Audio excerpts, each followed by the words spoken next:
I always hear home improvement salespeople say that they never got in and that it was a bad lead. Well, when does the lead start? It doesn't start when they let you present. It actually starts when you get your lead from the company. Then you have to make it to the home, get there on time, and do your sales presentation. That's all part of it. If you want me to be nice, then it starts when the door opens. If they're home, then you need to be able to take control, get them involved, and create enough interest that you can go through all the necessary steps to make the sale. If they open the door and you can't do your whole sales call, then that's on you. In this video, we'll cover for in-home sales what initial resistance to the salesperson really means and how to handle it. So please listen to the end to hear everything. Now, if you like these type of videos, please subscribe to help me and check out the link in the description below for more free sales training. I've had a lot of people tell me that the quality of their leads is dropping. What does that actually mean? To me, the only way the quality of the leads would be dropping was if there was nobody home, the addresses were vacant lots, or the home improvement quote was for a business. Everything else is up to you and is a good lead.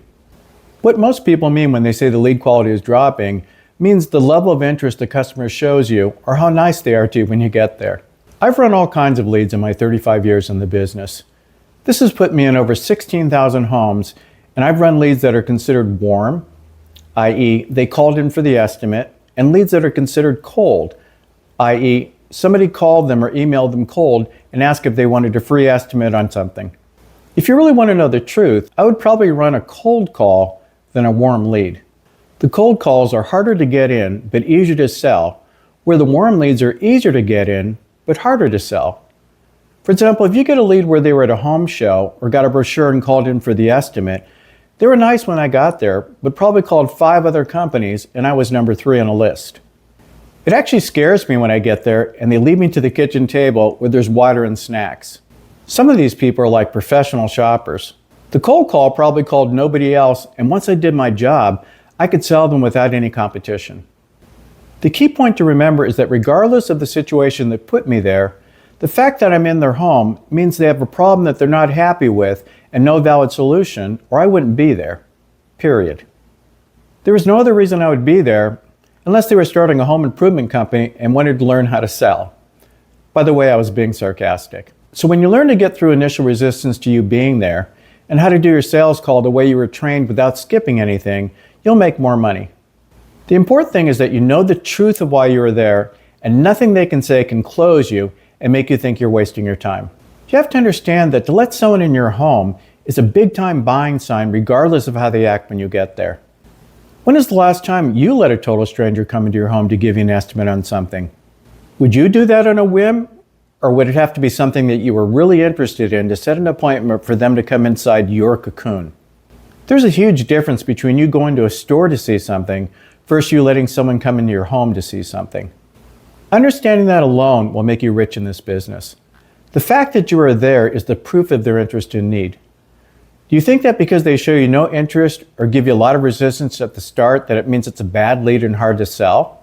What it means is that you were closed instead of you closing them. The reality is that resistance at the door or in the initial warm-up is a good sign to me. It's a big-time buying sign. Now, rookies think it's the opposite. For one, if they're fighting with the door, it means that they obviously don't like the whole idea of a salesperson coming to their home trying to sell them something. Yet they still set the appointment. What does that tell you? To me, if they don't like salespeople coming to their home and still set the appointment, it must mean that they're borderline desperate. The other thing, and this may be politically incorrect, but a lot of times initial resistance tells me that as a customer, they're weak and they know it. They know that if a good salesperson got into their home that they would probably buy. Why else would they be telling me their excuse or that they weren't buying anything up front? Now, if you came to my home and I was definitely not doing anything, I wouldn't say anything. I'd be nice to you, and at the end I would politely say, no. In fact, depending on my mood, I would tell them how hard I know their job was, and that if they wanted to practice their closing on me, that I would let them. Typical resistance you hear can be, well, I want to let you know that I'm not going to do anything today. Or, I got a phone call or email and they said it was a free estimate. That's the only reason you're here. Or, the person on the phone was pushing and I finally said yes just to get him off the phone.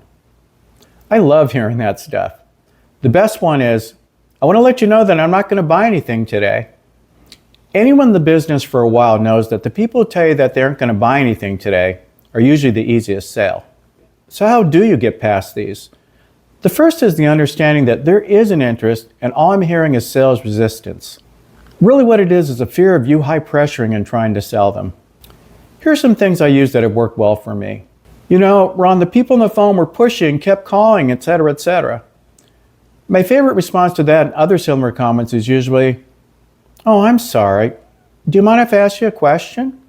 "Sure." "Am I here against your will?" I've never had anyone tell me yes. They usually back off a little and say things like, "Well, not really, because at some point we may have to replace our windows, just not now." Then you can say, "Great, because all I'm going to do is show you what we do and how much, and then you can decide when you want to do this, okay?" Another thing that will help you diffuse the resistance and get rapport is to mirror their level of interest. If they seem to show low interest, i.e., "I'm not planning on doing anything right now," I mirror that back with, "Well, that's fine. I'll just show you what we do and you can do it when you're ready." That's way better than, "Well, what if we can make it affordable? Then would you do it now?" That will raise their guard, not lower it. You need to lower their guard to be able to sell them. Now, my style is probably a little more direct than you, but at one time I had a person who kept saying, "That's the only reason I was there, because it was free. It was a free estimate." I then politely asked him, "That's fine. Do you mind if I ask you a question?" "Sure." "Well, if we were selling dead rats and they told you that it was a free estimate, would I still be here then?" "Well, probably not." "Then why am I here?" "Well, my windows are old and cracked and I have plastic all over them and it's horrible." Learning how to get past these will put you to the top of your sales force and make you more money. Now, when they say they aren't going to buy anything today, I have a couple of options. Sometimes I spin them with, "Buy something today? Did they tell you over the phone that you were to buy something today?" Well, if that's the case, I'm going to have to talk to someone about the information you were given, because this is just to give you information so that if you ever do buy something, you know what's involved, how much, and hopefully you hire us when you're ready. So you don't have to buy anything today, do you? Oh, no. Well, great, because that way I don't have to worry about you pressuring me to put in the windows tomorrow like everyone else. And this can be less stressful and more fun for both you and me. Okay? Or sometimes my favorite thing to say when they say they're not going to buy anything today is, "Great, because the last thing I'm going to do today is ask you to buy something. We can just have fun and I'll show you what we do." It's the truth, because the last thing I do before I leave will be to ask them to buy. If that went over your head, replay this until it makes sense. Remember, the main reason they give you resistance at the beginning is because they're scared of being sold and pressured. You need to get past that or you won't be able to get rapport. When you get rapport, now you have more control to take them where you want. Now, once you get past that, it's important to do a good needs assessment by asking the right questions, such as, "Well, why do you want information on replacing your bathroom?"